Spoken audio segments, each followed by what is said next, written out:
What it do, everybody? It me, MattCMG, and I hope you're all enjoying Avatar month so far. I know it's been very different from last year, and last year kind of set a precedent that I don't know that I was ready to raise the bar on, but I hope you're liking it nonetheless. I had a lot of fun making all the videos this year, and here's a little bonus video, a low effort bonus video for all y'all. Now, as you could probably guess, I love Avatar. I've dedicated 3 whole months of my life to it on this channel, as you know. But one thing you gotta admit, Avatar games kinda suck. The Legend of Korra game from 2014 was probably the best Avatar game we've ever had, and that was a decent game. It was a fun game, and of course we've had some some very fun, little addicting flash games over the years. But most Avatar games just simply aren't good. A lot of them are just like shovelware. A lot of care was not put into them, and so today, here's some ideas for what I think should be in a good Avatar game. So here's my ideas for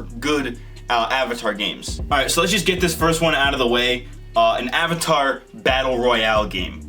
I'm not the biggest fan of the Battle Royale genre anymore. I think it's very oversaturated, and it's likely on its way out, but it's still relatively popular. And as long as it's, different enough from, the big boys like Fortnite or whatever, I think it could be good. If you want your game to sell, you might just consider throwing in a free Battle Royale mode. This might not even have to be its own game. This could just be like a side mode in an otherwise more fleshed out game, but I digress. And since it's an Avatar game, I think it would work much better on like a smaller scale. We don't want like 100 people per match. I think maybe like 20 at most per match would be good. If you remember back in the day, there was a game, Avatar Legends of the Arena. I don't think it's playable anymore, but it was like this arena fighter where it was kind of like a battle royale. It was kind of this concept exactly, but it's not playable anymore. And today, a more updated version of this with better graphics, smoother gameplay, and it's more accessible nowadays. That game came out in 2008 when barely, most people didn't have, very fast internet or decent internet. Today, everybody's got decent internet, so a game like this would work phenomenally today. And this game was made in a time before The Legend of Korra came out, and it introduced a lot of really cool ideas to the series, like lava bending or metal bending. Actually, I think metal bending was a thing at that point. But you know what I mean. A lot of new interesting concepts were introduced since the show ended. So this would also be a good opportunity to, introduce all those newer concepts that weren't in the original version of the game or haven't been in any game since. And obviously, 4 elements is, that's kind of bare bones. You only have 4 classes. Well, I think to expand upon that, you can add in subclasses to each element if possible. Like for an earthbender, you could have like a lava bending subclass, a standard earthbender obviously, and like a metal bender. Or for a firebender, you have a firebender, a different version of the firebender that it incorporates lightning into its moveset, or a combustion bender, where you can just, it incorporates a lot of explosions and pew pew, sparky sparky boom man explosions, you know what I'm saying? There could also be like, type advantages, if you will, where, like a waterbender would be good against a firebender, but if that firebender happens to be, incorporate lightning into their moveset, then the waterbender might have a more difficult time. Or, an airbender that could have a more, more aerial moveset. An earthbender could have like, like a stun that would be very good against that type of airbender, you know what I'm saying? That kind of stuff. Obviously, they'd have to do a little bit more balancing because, Earth would pretty much always beat air, and, water would always kind of beat fire.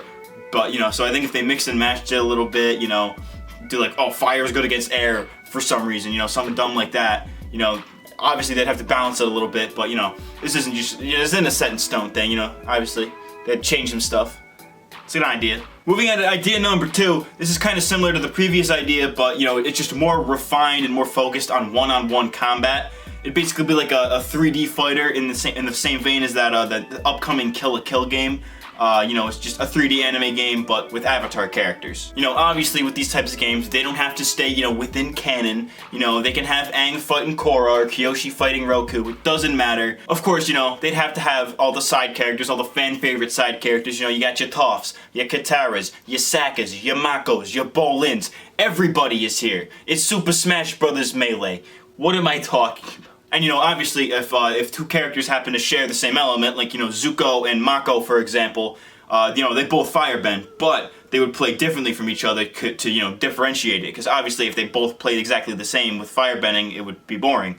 And obviously, that would go for, any characters who share the same element, like Toph or Lin or Bolin. Any of the earthbenders would obviously play differently, and, the waterbenders play differently. Everybody would play differently, of course, obviously. There's not really much else to say here, because, it's kind of just your basic 3D anime fighter formula. Just take that and, give it maybe put a twist on it, a little Avatar twist, and throw Avatar characters and stages in there.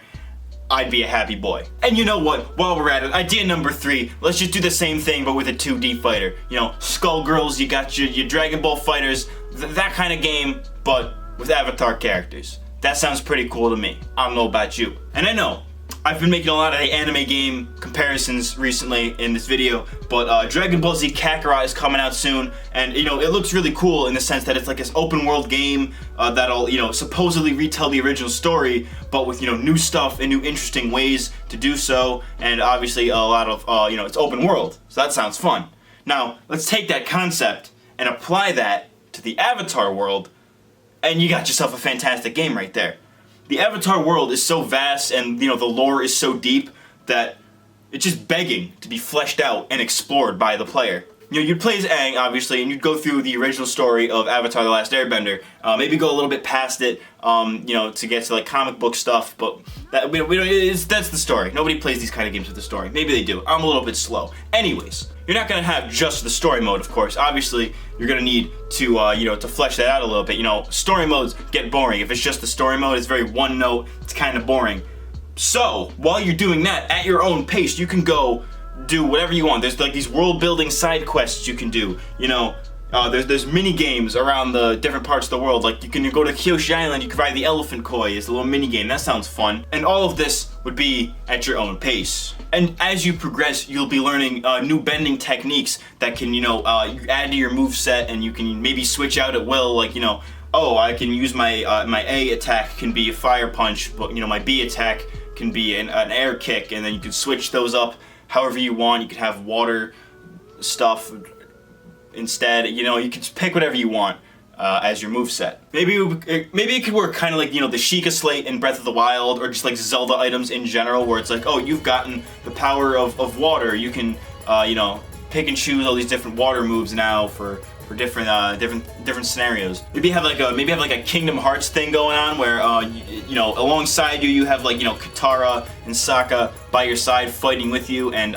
depending on where you are in the story and which characters you have unlocked, you have like different like team-based moves. You know what I'm saying? So if I have Aang, Katara, and Toph in my party, I could do like a big rock water whirlpool kind of move, something like that. Or if I have like Sokka and Zuko, I have like a fire boomerang, something crazy, something weird. You know what I'm saying? The Avatar trilogy, if you will, on the PS2, where it was like the Last Airbender, The Burning Earth, and Into the Inferno. Those 3 games, they kind of had the right idea, where it had like these RPG elements, but it was also kind of platformy, and you had all the different elements.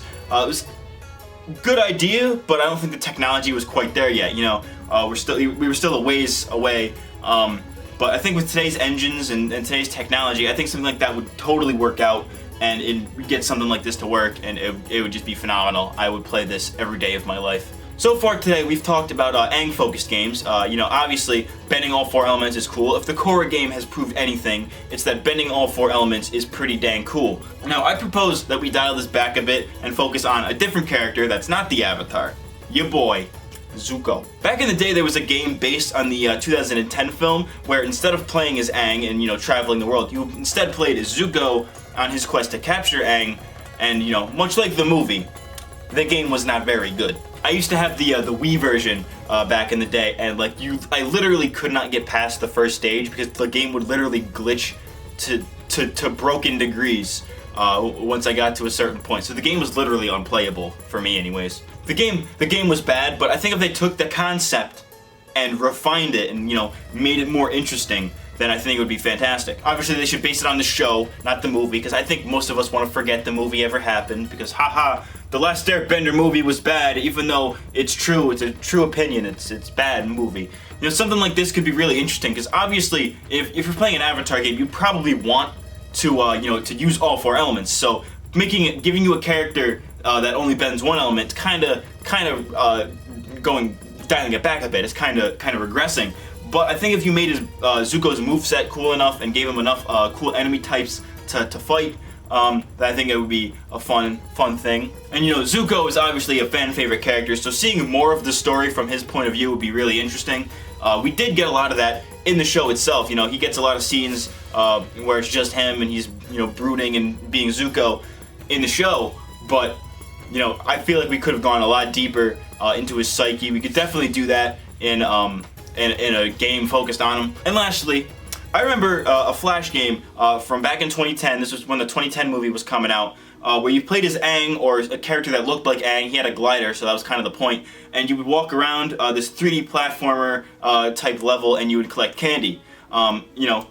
Again, I think if they took this concept and refined it and improved upon it, it could be a pretty dope game. A game like this would definitely work best with Aang, because he's like the most mobile, I guess, of all characters, because he jumps around, he airbends and stuff. He's the most mobile character, and he can do all kinds of like jumping 3D platformer type stuff that you'd normally see in 3D platformers. And come to think of it, this would probably be best described as like a Spyro game, but with Avatar characters.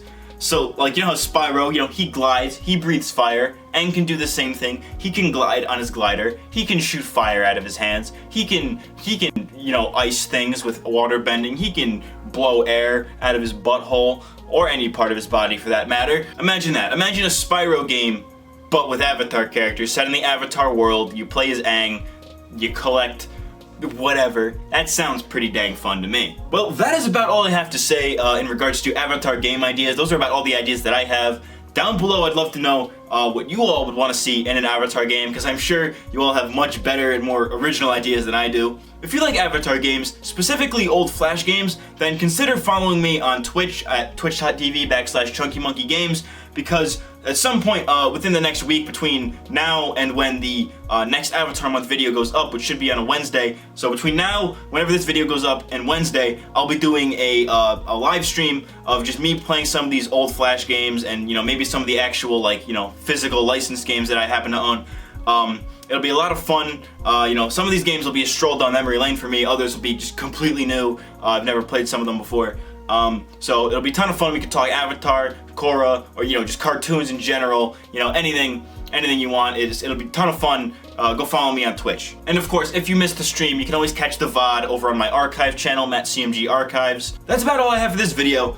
I've been MattCMG, and I'll see y'all next time. Thanks for watching.